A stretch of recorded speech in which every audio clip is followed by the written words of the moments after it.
سامعین کرام، ہم اپنی زندگی میں اللہ نے جو کچھ اپنی نعمت سے نوازا ہوتا ہے، اگر اس کی ہم صحیح حفاظت کر رہے ہوں اور صحیح استعمال کر رہے ہوں تو ہماری زندگی بڑی آسانی کے ساتھ گزرتی ہے۔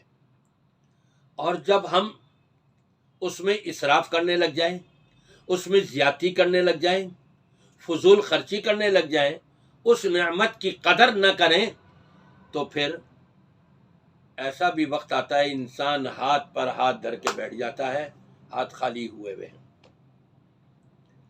آپ کو معلوم ہونا چاہیے، رب تبارک و تعالی نے ارشاد فرمایا اپنے قرآن پاک میں، وَكُلُوا وَاشْرَبُوا، کھاؤ بھی پیو بھی، وَلَا تُسْرِفُوا، لیکن اسراف نہ کرنا، فضول خرچی نہ کرنا۔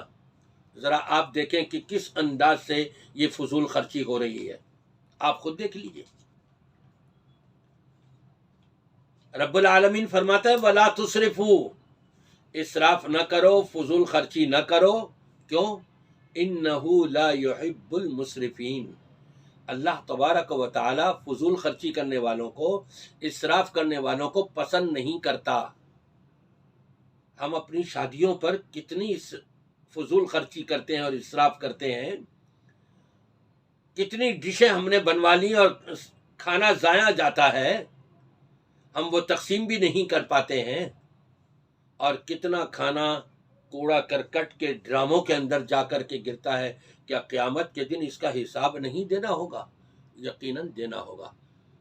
میں تمام سامعین سے کہوں گا، میں بھی اور آپ بھی اپنی زندگی میں اس چیز کا اہتمام کریں، ہم نے کسی چیز کے اندر بھی اسراف نہیں کرنا ہے، حتیٰ کہ اپنی گفتگو میں بھی اسراف نہیں کرنا ہے۔ گفتگو میں اسراف کیا ہے؟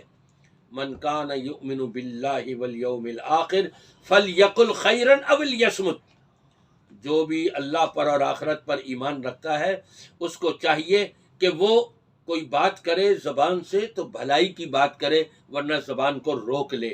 یہ زبان کو روکنا، اسراف سے، فضولیات سے اپنے آپ کو بچانا ہے۔ اللہ تبارک و تعالی ہم سب کو اس کے مطابق عمل کرنے کی توفیق عطا فرمائے۔